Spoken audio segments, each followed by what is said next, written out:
Hi guys, today I'm going to show you a demo of Contour Room with some of the main features that we want to display. So let's start up the server. The server should normally be indicating once it's started up that it's active. If it's in an orange or red state, then verify what's the comment, but in most cases it will be that the server has not been activated. The activate button is just beneath the configuration. In my case, it will be starting up and will be green because last time when I closed it, it was active. It always takes the last state before you close the server. Keep in mind that when we talk about the demonstration, that we will try to focus on the key objectives or keep at least the key objectives in your mind, that we are going for a situation awareness, we are going for an operational efficiency for the operator. We're going to try to find some event reduction and qualification opportunities. And last but not least is, of course, the response, standard response, SOPs, workflows, whatever terminology that is applicable. So we see that our server has been started up and is in the green state. So if we go back to that client, we start up our client, and then we can get started.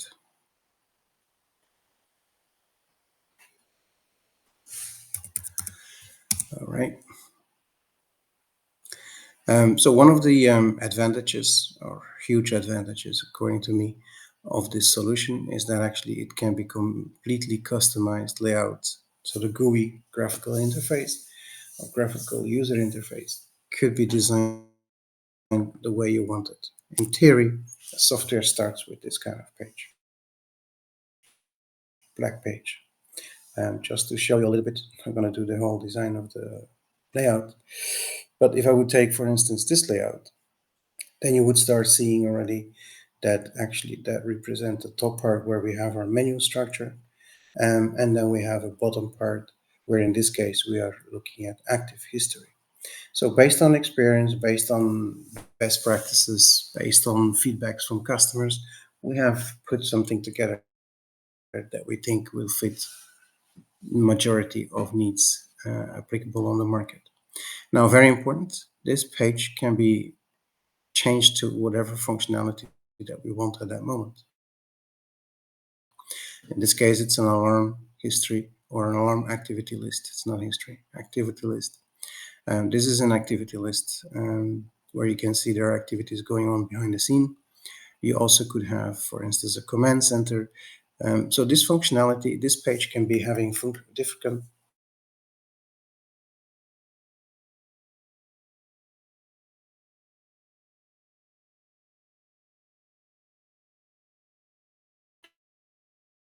different kind of solutions on the differentiation with any other solution on the market.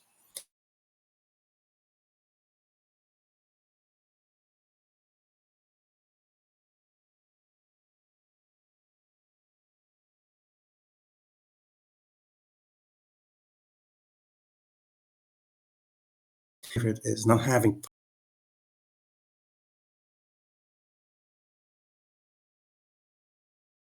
have a look or closer look at the graphical list part. So there are three ways to get to a floor plan.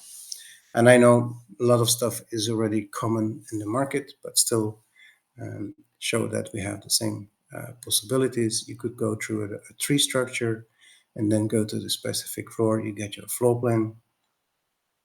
If you don't know, and there's a certain naming convention applicable, you type the part of the naming convention so that you don't have an overload of all your sites that you need to scroll through. You can immediately click on that floor plan. Let me switch, then we can see it's the same. And last but not least is if we go through the graphical part. So this is a GIS mapping, first of all. Every time I do this demo, I tend to find spaces where there are no housings. So let me make sure that this time we have a housing area. And it looks like I'm not really in luck again today.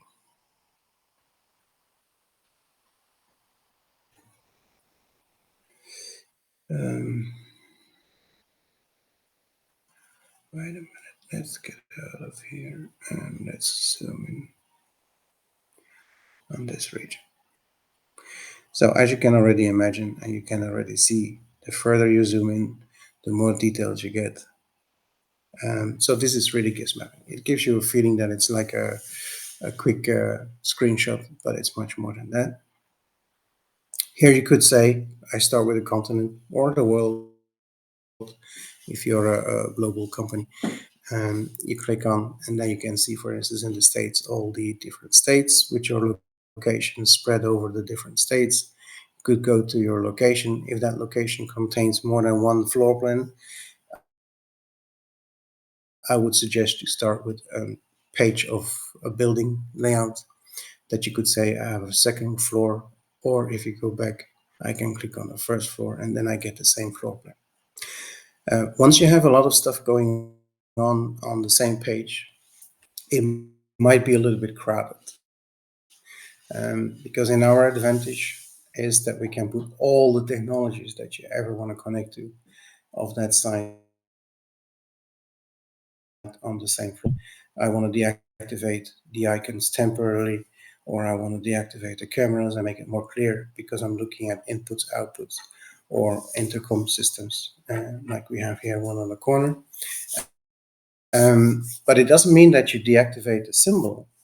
Then actually, if there would be a door forced, that they would not be popping back. So the moment an alarm appears on that system, you temporarily deactivate it for visual verification, it will be popping up and be populated again with the alarm indicating. So it's not that you deactivate them, that they would be disappearing. Another solution that we also find to help with the overpopulation of certain areas, for instance, in university or other actually, most of the technical rooms that you have in a building might be, once you start connecting a lot of systems, might be having a room with a lot of systems in there. And that would mean that every system might have an icon in the same room. If you would be zooming out, that would mean that all your icons would be coming on top of each other. So what we did there as a solution is that we said, hey, on the bottom you can see in my small symbol, you can see that it's now zoomed in for 70 plus or 50, 40% availability. But if I zoom in more, it becomes like 400 plus in this case. So what we did there is we said, hey, if you zoom in more than 150, then the icons become active. So that means if I zoom out,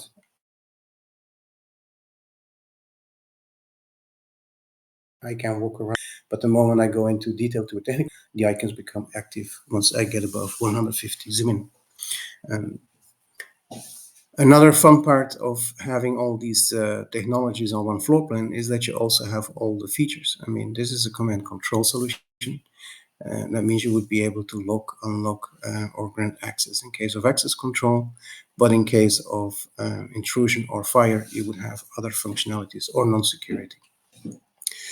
We have two ways. We have a left-click functionality and we have a right-click functionality. So if there are certain functionalities you want to avoid for certain profiles, we could easily do that by putting them on a different click or just avoiding that part being visible when they click on the icon.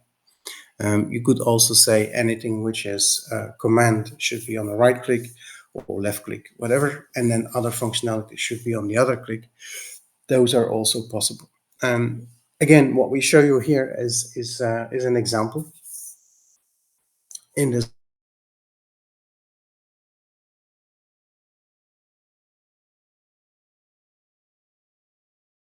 but they could be configured in a different way for your needs. So that means, as I just demonstrated, the left click, right click, you could have different ways you want to have that being implemented in your final solution. If I go in detail and I go in zoom in mode, I can see, hey, there's a camera connection. These symbols could be different. We just put it in here now as a play pause button, but it could be any other indication. Like most of the time, it's a small camera, but it goes on top of the left or right corner of the object to indicate camera linked to it. In this case, we see there are multiple cameras. So we have one main camera, in this case, for instance, the door. But since I saw two cameras already on the floor plan, I can also show me the two cameras. at the same time. Um, as we all know, it takes a few minutes before sometimes an operator is able to click or verify the alarm. That means the person that is trying to break in or has broken in will not be waiting there until the operator has the time to look at an event, of course. That means, yes, you would be able to see when you treat the alarm, which we'll see further in the demo, you will be able to see that the person enters, but moment of verifying it, the person might be somewhere else in the building. So you could easily say, I make a button and I click on it and I get all the cameras of the whole site. But in this case, you could also say, hey, there's no other way than just going to this backside without passing the rest of the building. You could easily draw that. And then you could say, put it on my personal visual. Remember, that's my third monitor.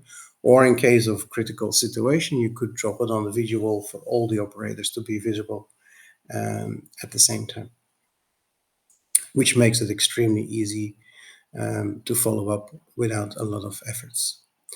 This lasso functionality can be also used for configuration purpose. If I want to do a bulk edit on doors, I could configure it in a way that if I click on it, and then it would not be a camera as a symbol, but then I can select all the doors and I can say close all these doors, disable all these doors, open the doors, given access granted for 5 minutes on all those selected doors. So there's a lot of functionality around that lasso functionality. That was actually the floor plan part. Now I go to simulating an alarm. So when we go to that list, you can see there are a couple of types of events that we would use to simulate during demonstration. But what we actually discovered is that a lot of supervisors like this so much that they would ask us to make it a kind of product, in their case with a different layout than the one we are showing now, of course, so that they could test the operators. Create a critical fire alarm or whatever other kind of alarm, just to see how the people would respond on it. Because as we all know, we do training and we train those people to be ready for the moment of truth, but we never know how the person will react.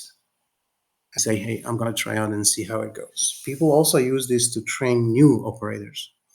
In this case, they could say this is a training session. Supervisor is simultaneously looking at the operators active in the operations center and is giving alarms to the trainee, which is sitting on a separate office or separate desk. We are also able to do run simulation, because once we had a customer who had issues during 1 hour and a half, 9 systems were going completely crazy, and there were hurricanes, power outage, there was all kind of stuff going on at the same time, and they were not able to handle that situation very well. They noted all the improvements or comments that were noted or seen at the moment of the events.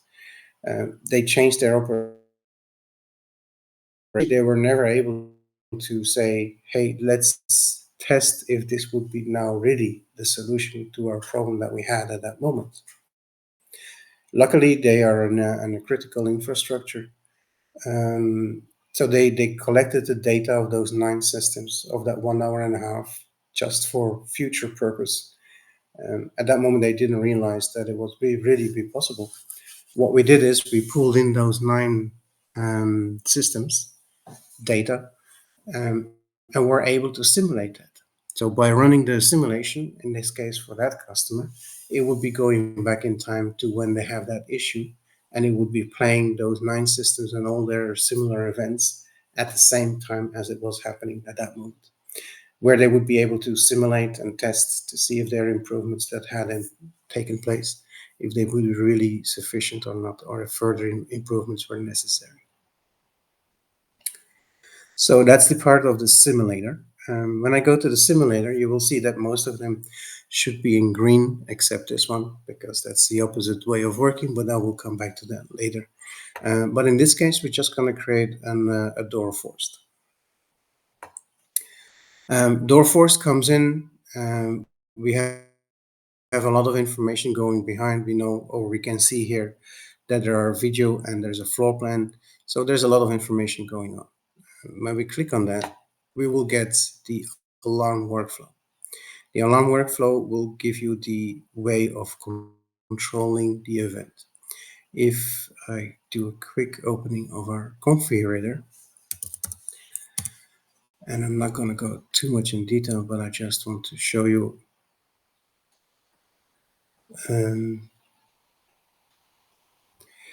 it's like a video in the sense that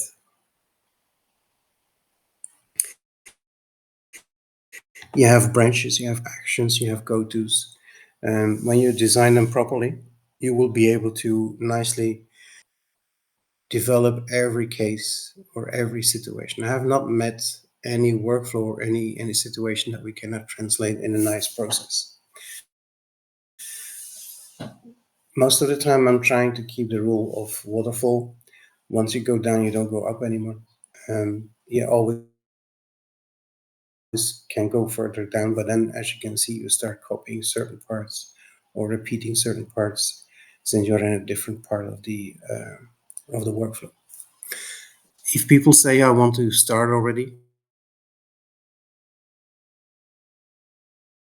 and they don't, where you try to design the blocks, and it will be easier to translate to get the configuration already a little bit set up or prepared before the deployment. There's a lot of stuff that you can see here. For instance, you can see the events that happened before. In this case, we only say the last 24 hours, since this is just a demo. There will be not much more on that. There is details on the event itself and what kind of information that we have. Is there video? We can see the live video, we can see the playback video, but that you will see later on. If we have attachments, you will have attachments here as well that we will see later on. So now comes the pop-up part, which I don't like so much, but I do want to talk about that because it's very important.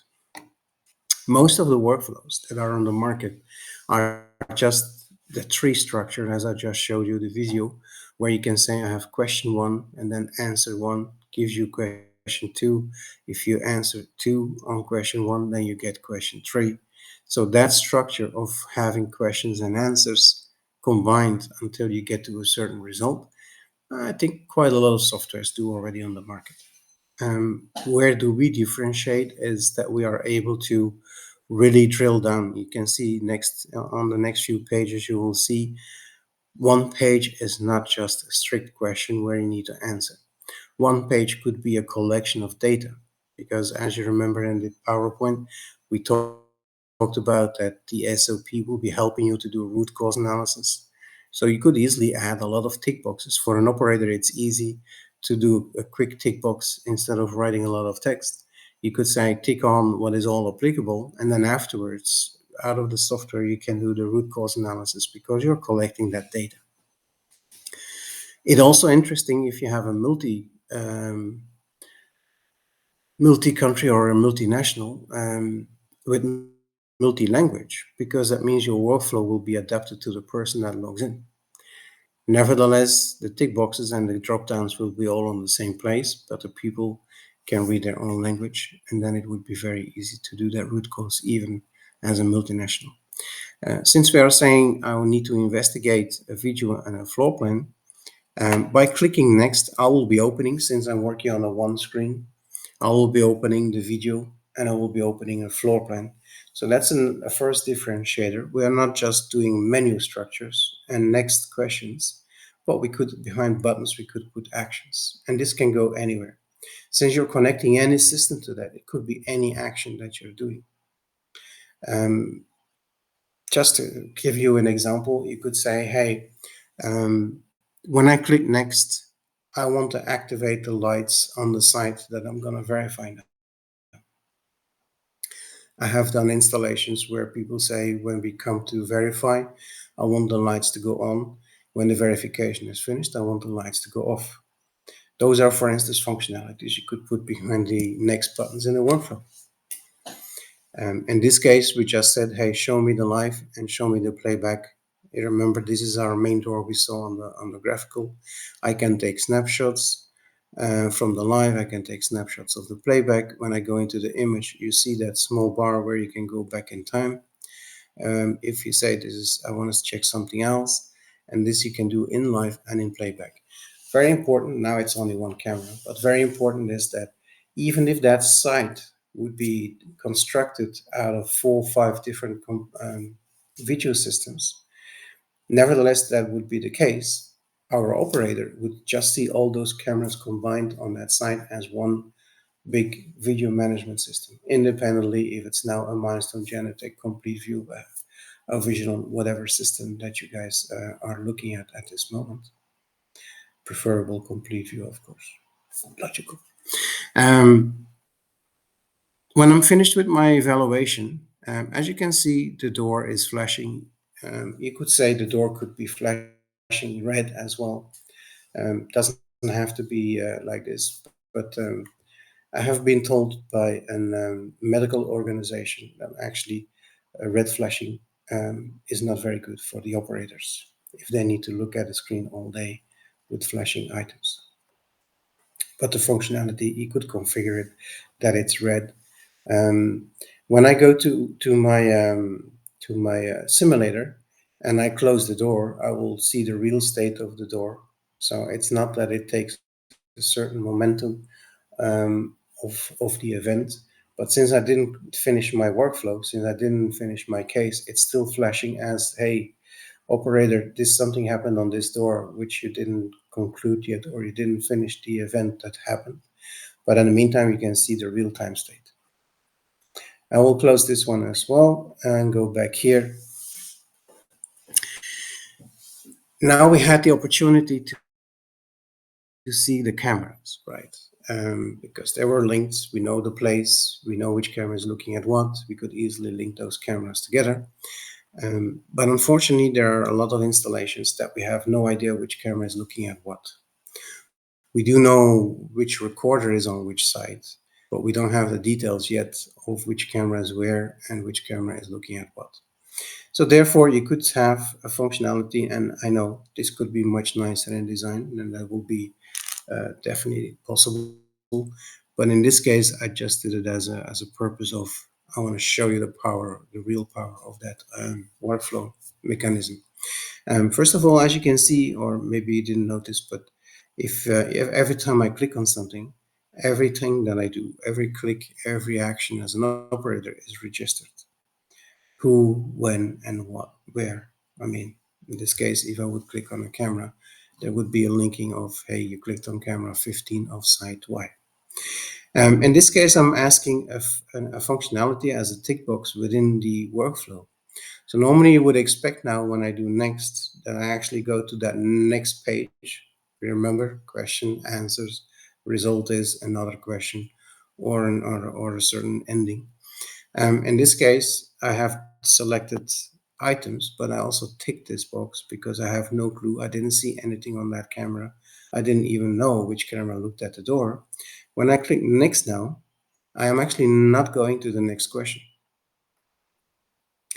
I can put actions behind a tick box or behind a drop-down menu. I can do any functionality that the subsystems allows me to do as an action or as a verification.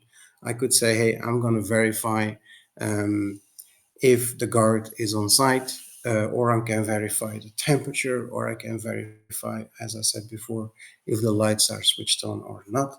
So I can do a lot of stuff once I get in that workflow. So that's why we say, if you remember, we had objective 1, which is the awareness. That was the graphical part.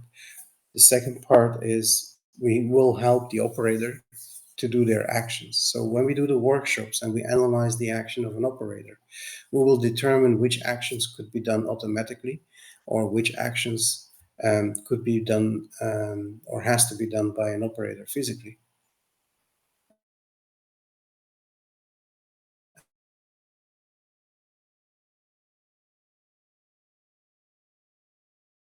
And temperature, if that.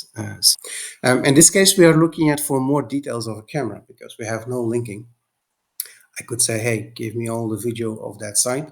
As I said, we know where the recorders are connected to, but we located, but we don't know which camera is looking at what. So in this case, we could say we give you all the cameras on that site, and then the operator still has to figure out which camera would be the right one to look at. Or the second one is the suggested video. And that's why it's maybe not fancy yet because we didn't productize it, but we used it already for demo purpose. We could say we keep track of the last 4 cameras that has been used by your predecessors to make a decision what is the situation with that alarm. So instead of giving you, I don't know exactly how many were, but I think 16 cameras. Instead of giving you 16 cameras, we could say, hey, one of these 4 will give you the answer on what's going on with that alarm situation, because your predecessors actually made the same conclusion. All right. Thank you for that part. Now, if I go back here, as you saw, I didn't move to the other part. I didn't move to the other question. Only when I untick this and I do next, because I'm sure now there's an unauthorized person. I did see the video. I'm going to go next. I get my next part of the flow. I get my next question. Was there a suspect? Yes, there was a suspect, but he escaped, or she. Were there persons injured? No. Was the suspect armed? I don't think so. Then the next question would be describe the person. And I can keep typing, but at a certain point, you see suddenly a 95 coming in, an alarm priority 95. I can easily suspend that event. I can go to another alarm and I can go back here and I can say resume. But as you can see, whatever I have filled in as information is still there. I can just continue where I left off and I can say wearing a red hat. When I do next, this will be sent to the security staff. So behind the scene, we can create multiple mailing lists depending on the situation, depending on the type of alarm, depending on the critical level of the alarm, depending on answers that have been given during the workflow. You could, in the end, send it to a different group of people. So that mailing list or those mailing lists could be easily configured and created, and could be, in this case, security staff, because I'm going to send this to security staff with a description. And as you remember, when we looked at the live and on the playback, we took a couple of snapshots. So those snapshots will be added as well to the security guard. So when I click next, that will be sent out to the staff, and I have done my job as an operator. The alarm disappears. I verified it and I did my action. Now I want to show you something else around that door, what we can do. Let's say we have a technical alarm, because we have a lot of situations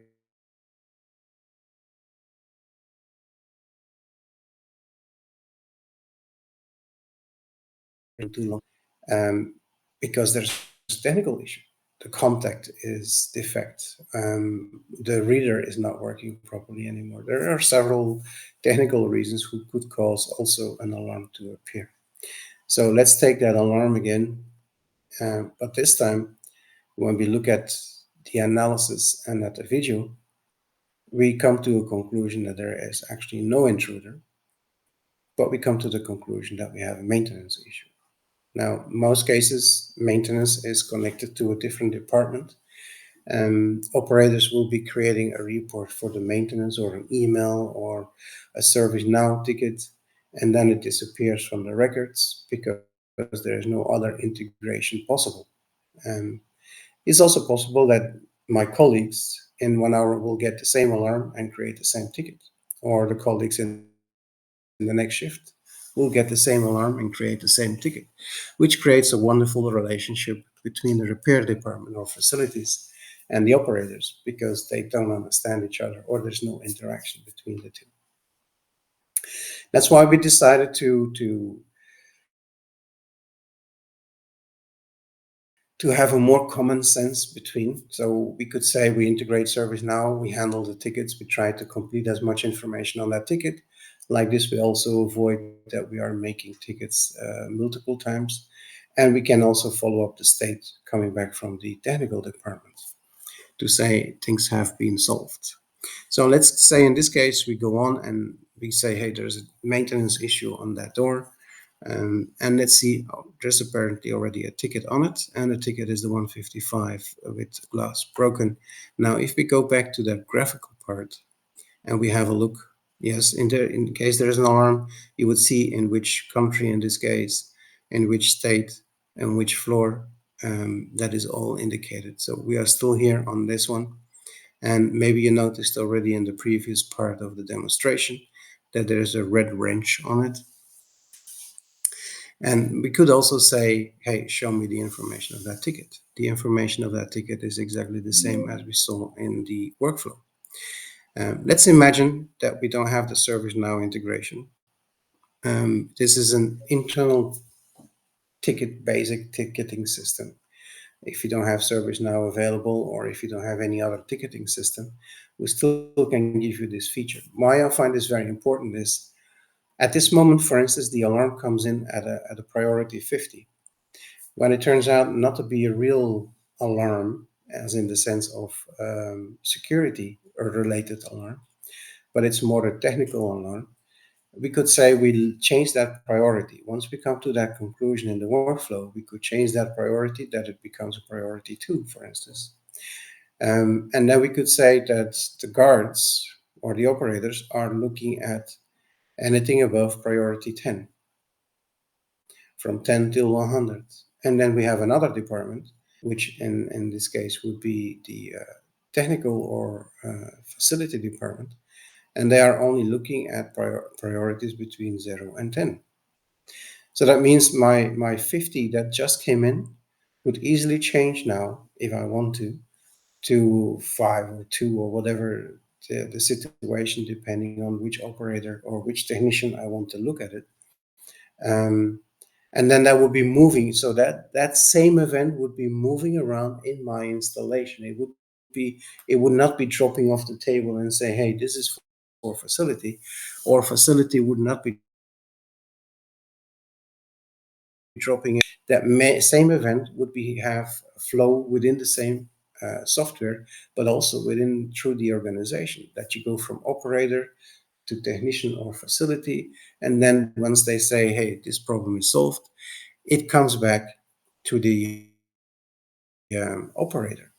And then the operator, as I wanted to do now, the operator could say, hey, I'm going to double verify if this ticket is really done. Because what I personally find is that nevertheless, the guys who repair the door might have access to the access control, in this case system, but it doesn't mean that it's 100%. I mean, this is double verification. We are talking about security, right? So I would say I want the operator to double verify. The ticket could be closed already coming from our facility, but as I said, this is now internal, just for demo purpose. So I'm going to simulate it as I have repaired it. So once I repair that, of course, will be indicating that it's a repaired state.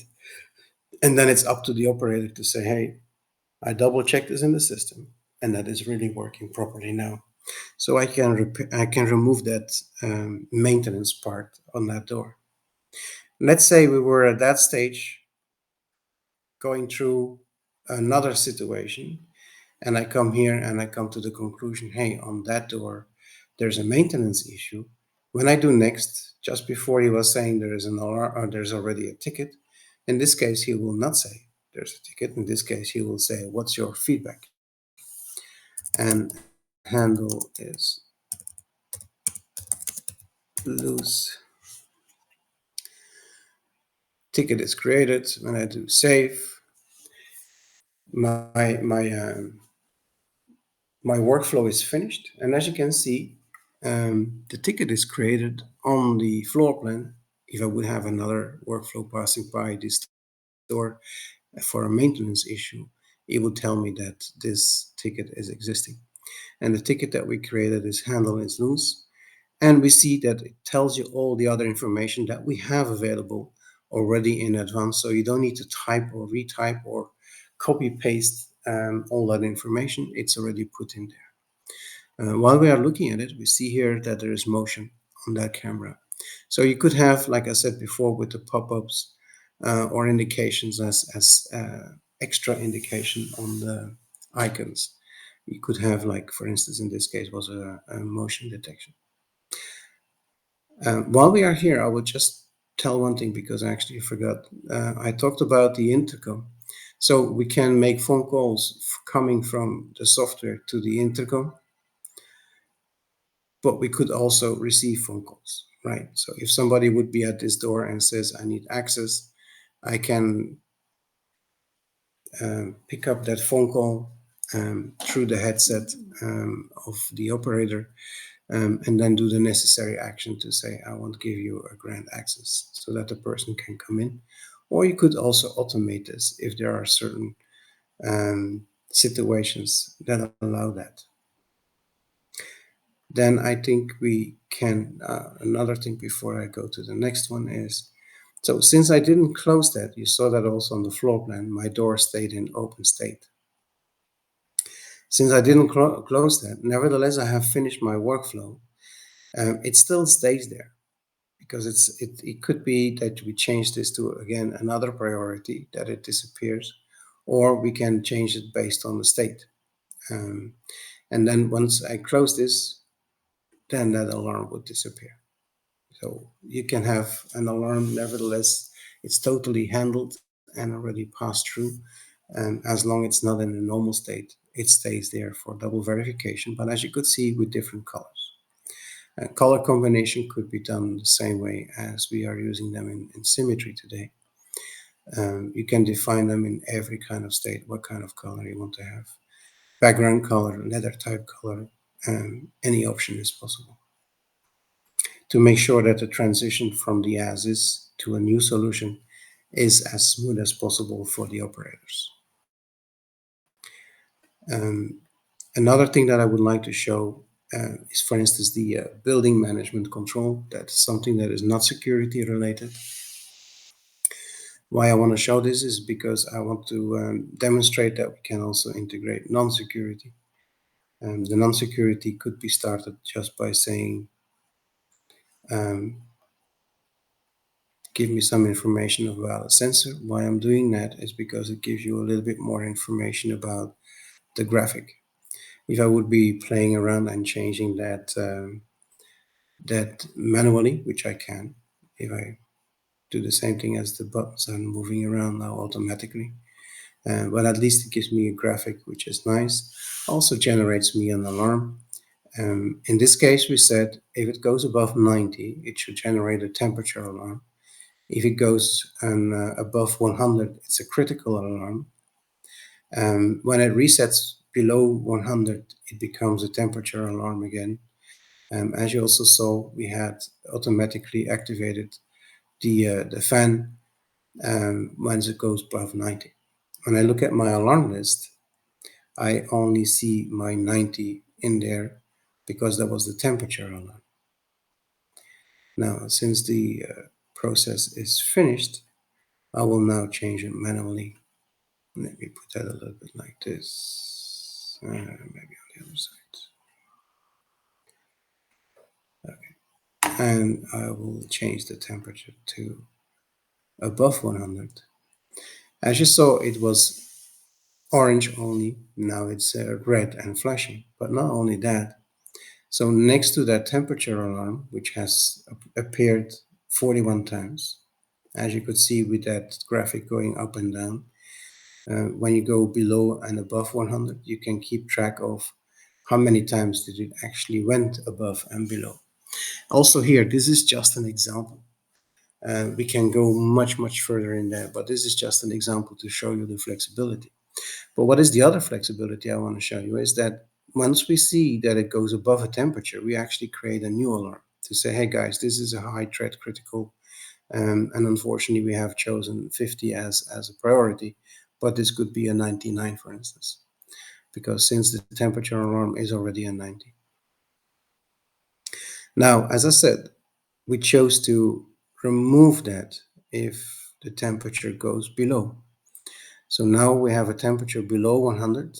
I automatically clear that critical alarm because it's no longer applicable, but I still keep that temperature alarm because I want to double check what's going on with that temperature. The temperature that I see there adapts, as you can see, automatically to the level that the temperature is at that moment. So it's a real-time temperature. It's not just some timestamp, right? When I click on that and I go in detail, at that moment when I change the temperature, let me try that again, you will see the temperature still follows behind the scene. Here it didn't follow. Why? Because in the workflow, before we make a decision, we are actually able to pick up the latest info. It's not always there. Sometimes it can be there, but most of the operators, once they are in the workflow, they don't look at the alarm list anymore. So we update the latest temperature in the workflow once the operator is busy. As we can see, we can decide to make the temperature, let's say, back below 90.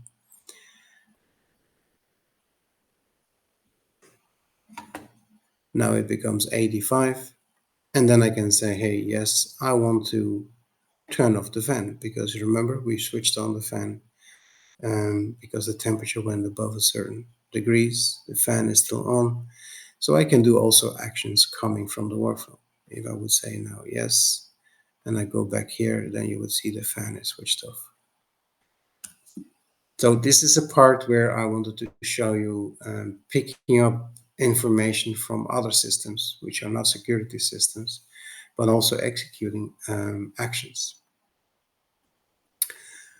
Another thing that I would like to show is movement tracker, which is really very cool, I find personally. In that sense that any subsystem which is configured into the application can be displayed as an overlay on the video. So in this case, we had some lights connected, and we could say we switch on, and we could have local sirens going off. Sorry, Pascal, going on. So that means going off. We could say we have cameras. We all know that a co-colleague of ours, Genetec, has that functionality as well with miniature. We just took arrows, but we can make that simple anything. And we can also make the miniature, of course, that shows you the next camera. But for instance, here we could say, I'm going around the building, I'm going inside the building. And once I'm inside the building, as you can see, this is another door. I also have another door connected to that. The door has the total functionality as you would be in a floor plan. As you can see, the list is a little bit different than the list of the exact door and the floor plan, because you can choose in the overlay to defer from the functionality that you have on the floor plan. You could choose the same, but you could say, I want to have less.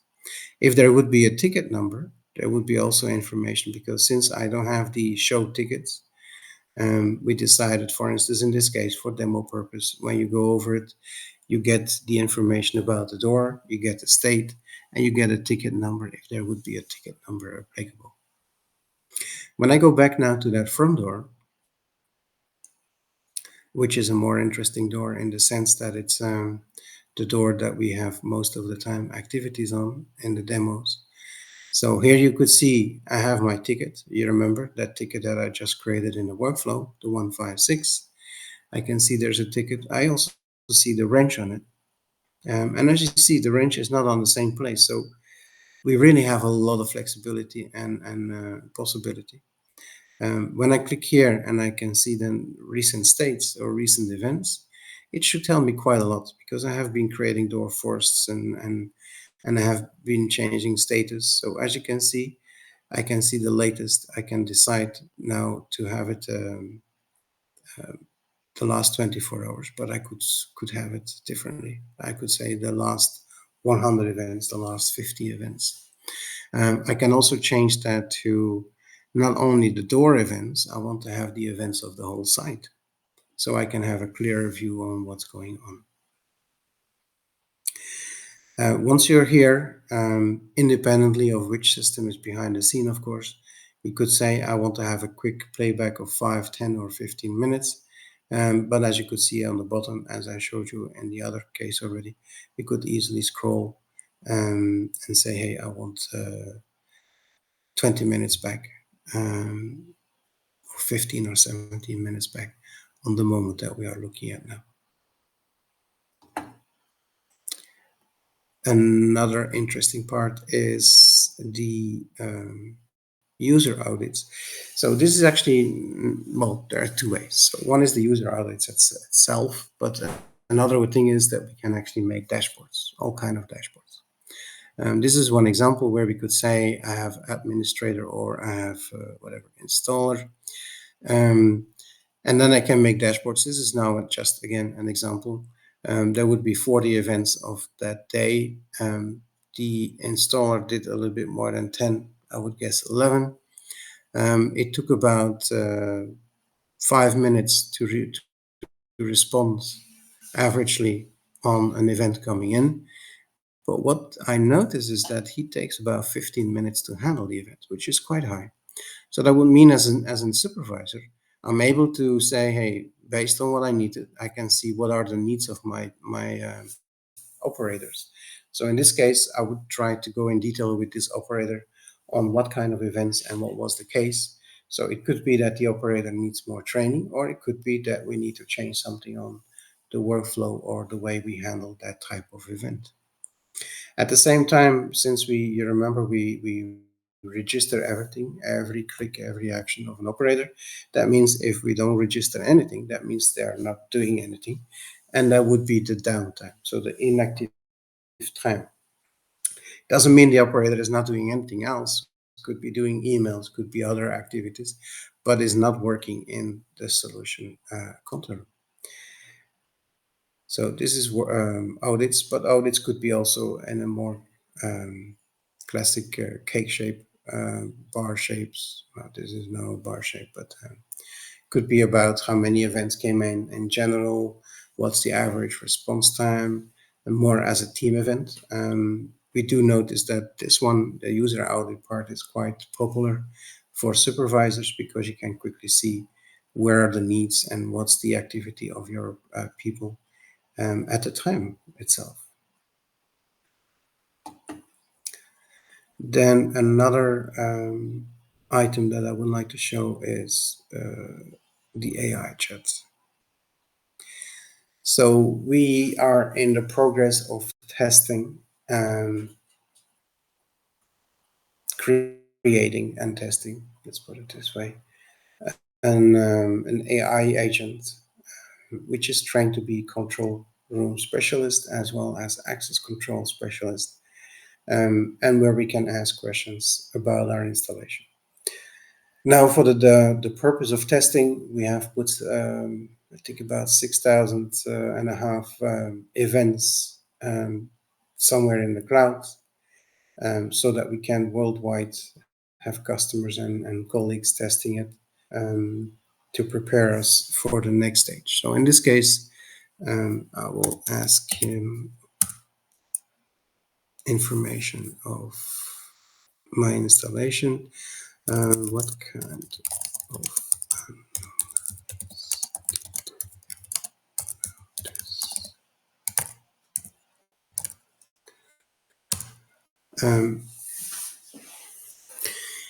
internet is important in this moment, but in the future, so we are thinking of releasing this module by the second half next year. That would be an on offline, or let's say an on-prem version, so no cloud necessary. But again, the reason why it's now cloud is for testing purpose.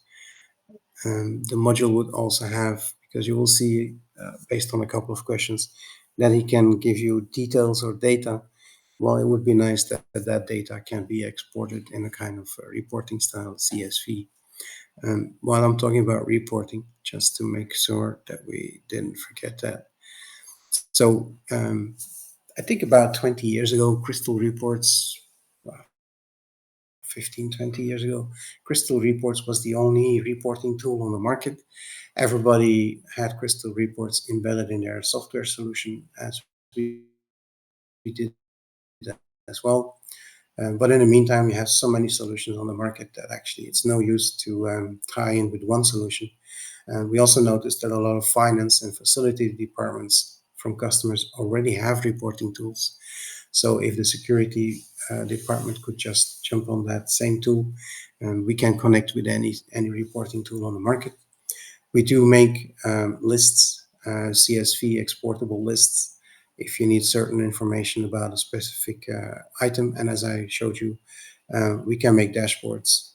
As the one on top is the user audit, but we can make also dashboards to facilitate that reporting part. Now, let's go back to our AI tool. So we asked what are the anomalies. There's an unknown card attempt, also gives an indication of how confident is the software about, or the AI about what they noticed. After hours activities, data leakage in the system logs, door held open violations, potential concerns. Also makes recommendations. As I said, it's an access control specialist as well as a console room specialist. So based on the knowledge and the information that the AI possesses as today, we'll try to make suggestions and recommendations on the items you have seen. So let's say we go, let's take door health. Typical issue, who patched before a door held. Why is this one, for instance, important? I guess is since it's a door held too long or door held open too long, it indicates that somebody really batched and just has the habit of leaving that door open. And I just want to figure out if it's always the same person, because if I could tell that one person or maybe two persons to say, hey guys, please close your door properly or close your door within the time frame, it would take a lot of alarms away. And as we mentioned on the slides, if I go back a little bit, as we mentioned on the slides, we are trying to reduce the events by, and I need to talk about that part still, but by doing certain configurations, but we also want to do root cause analysis. So the AI tool would be able to help us to do those root cause analysis and see, in this case, try to avoid the door open too long, right? Tom Horgan has batched, and also Alfred has batched and left the door open too long. Now, in both cases, he's indicating that it's a 40 seconds. So I think that 40 seconds might be the door open too long. Or maybe those doors don't contain contacts properly. So there are a couple of technical possibilities based on the feedback. Another thing that also quite interesting, people, I had a customer who says, one step back. We actually try to get a return on investment, right? With this approach, this solution, the purpose is that we can say by improving things, by improving processes, by improving way of working, we are able to save money. We don't need to spend all the money. Preferable, and most of the cases, we have a return on investment within 3 years. Some cases even within 1 year, if it's really that obvious. But in this case, this customer said, hey, I'm going to try to reduce that return on investment time by reducing my maintenance contracts. Now, you don't want to reduce the maintenance contracts by reducing the quality, right? So in this case, they said, hey, I want to be able to tell the maintenance department or the integrator to say, I only want you to do the maintenance on these doors because they have been used almost 1,000 times a year. All the ones that didn't pass that 1,000 or didn't get close to that 1,000 times a year don't need to be maintained. But of course, you can say, hey, this is very difficult to figure that out in an access control system. So we could just say, how many times have the doors been opened? Also speaks, also communicates in 32 languages. Didn't verify all the 32, but we have verified quite a lot of them already. And that seems to be quite okay as well. So in this case, he will tell me that front door has been 274 times, and the Dallas is the one with only 120 times. So if I would say, in this case, I put it on 250, I would only do a maintenance in Boston and in Hawthorne, and in Tampa and in Dallas, I suppose, based on the naming convention. Those two sites, I would not do maintenance this year. So like this, you could also find a good point of return on investment. The last part that I wanted to talk about is the reduction of events. So for instance, in the configuration level, I can go to the readers, take any, doesn't matter. And I could say, I want, or I could say, within a certain time frame, I don't want to show. For instance, a university could have an 24/7 door that is armed, as the word says, 24/7. But students are using it to do a shortcut to the next class or to go outside to go for a smoke. So that could be generating a lot of doors during the office hours or during the business hours of the university. In this case, we would be able to say, hey, these doors we're not going to reconfigure, we're not going to change them on site. On the site, they stay 24/7 because that's the most important part. If everything drops, network drops, your software drops, then at least the system works in the highest level of security. So 24/7 active. When the alarm comes in and we see that it's within business hours of the university, we just ignore it and confirm it back to the system that we have seen the alarm, but the operator doesn't get disturbed. So we have the logging, we have the trace. We are not ignoring in the sense that we are not throwing it away, but we are just handling behind the scene. Because based on experience, we noticed that about 3 to 4% are really events that an operator should be looking at. How many events you have, you take 3-4%, then you know how many events we should be in some way or another, or one way or another, be able to reduce. So in this case, we could say we put on a delay or we put on an alarm condition that is equal to an presents the business hours of that site. Another option is the intelligent alarm module that we have in our installation. And that intelligent alarm module is actually combining different kind of technologies. To give you an idea,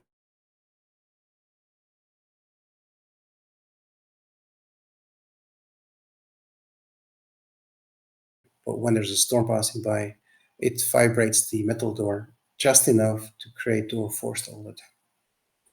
But at the same site, we also have cameras on the outside to see motion or to see if somebody is walking around on the premise.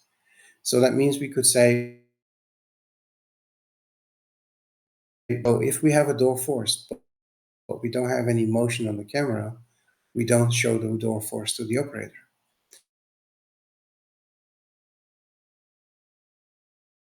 And we will send the information to the operator as one alarm to say there has been or there is a breach attempt on that site active at this moment.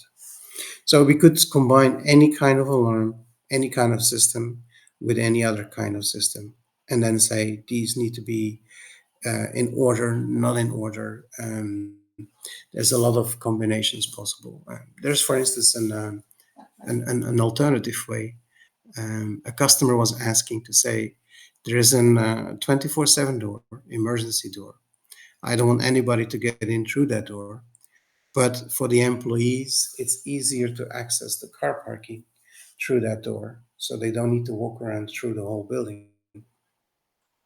They have a camera inside, they have a camera outside, and of course, they have the alarm contact on the door. So the question was, if somebody comes from outside and then enters the door, you should generate an alarm because that's not the purpose. If somebody comes from the inside and opens the door and go outside, then you should not generate alarm. Could be perfectly configured with the intelligent alarm module um, without any problem. So those are tools that we could use to reduce the number of events or to qualify the events that are coming through. Another one that we also have, and it's actually quite interesting to talk about, is repetition alarms. Let's say if I have a weather alarm or weather station. So let's activate the weather. If I look at the activities behind the scene, I don't see anything, right? I see my truck, which I also will come back on a minute, but I don't see anything else going on at this moment. The moment I activate my weather alarm, I see my fence vibrations coming in. When I go to my alarm list, I will see the alarms coming in, and I will see them vibration fence. I will see them the count increase. So when I click on one of these, I can say I want to review the alarm. In this case, it will pop me up other information from a site and also the fence that is going bananas. I close this and I go to the next step and I say it's a weather event. When I do next, it will tell me, do you want to silence the alarm? I say, yes, I want to silence the alarm for 1 hour. Now, as you can see, the weather alarm goes off. There is no increase anymore of the count. But when I go to activity, I still will see alarms coming in on the activity. As you can see, I still see my activity coming in, but I don't see those alarms coming in anymore towards the operator. So I can control the events. In this case, I would not only control the events coming in, to be honest, but I would control all the fence alarms in one time for that site. But again, this is just demo purpose. Now, talking about this, so I can say I can silence a big amount of events coming in. But there is actually a customer that asked me the opposite. They had a casualty during a fire, unfortunately, and since then they came with the solution to install cameras with motion within the office building as well, which of course during the day makes the operator just crazy because office hours motion detection it generates millions of alarms, which in the end the operator says, I don't want to look at that vigilant part anymore because it creates too many alarms for me. So what we did there is we deactivated those motion alarms during the office hours unless there's a fire or an evacuation.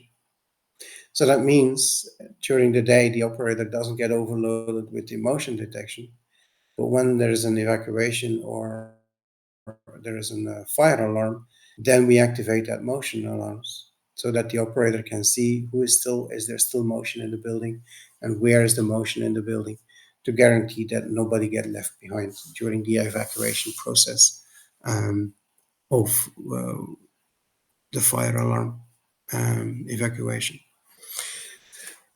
I hope this was very interesting. I think, yeah, maybe the truck to finish, because you saw that alarm passing by on the background, most probably wondering what's that truck alarm going off all the time. So we could say that we designed this as every day you design the route that you need. So it's not always the same route. Once you have designed the route, you could decide how many stops they need to take. So when whatever person or whatever car gets off the road, you get an alarm. When a person stops too long or stops too early or stops too late, you get an alarm that would indicate that there is something else going on. In this case, it's a little bit, the synchronization is a little bit off. I also connect the system of the truck into it, meaning I can see the speed, I can see the battery level, I can see, for instance, there's one tire which is low pressure. I can see whatever that the system allows me to see at the moment of driving with a truck. At this case, they are getting attacked, as you can see. So normally the synchronization would be that at that moment they would be getting attacked, and then there would be an alarm coming in because one, they are going off-road, two, they are speeding, and they are driving faster than actually allowed. You would have also at that moment audio you could activate if it's available. There's a lot of stuff you can do. But this could be one way to look at the systems combined, because what is the beauty of it? These systems, now the local system in the truck or even the truck system, built-in truck system, they most of the time only work one-on-one. So you can check only one truck at a time. If you have multiple trucks driving around, then it's becoming quite annoying. So in our case, since we connect to those systems, if there would be 10 trucks now or 15 trucks, you would be actually seeing them all simultaneously on the floor plan. You can then click on them to say, hey, I want to see the details of this truck. Then you would get the details in the sense of cameras and the detail of the truck itself. But at least you're controlling them one by one, or you could control them in a bigger screen on multiple sites or multiple trucks at the same time. Thank you very much for your attention. I hope it was interesting. And if you want to know more information, please reach out to your AMAC contact, and we're going to make sure that we can go more in detail with you personally. Thank you very much.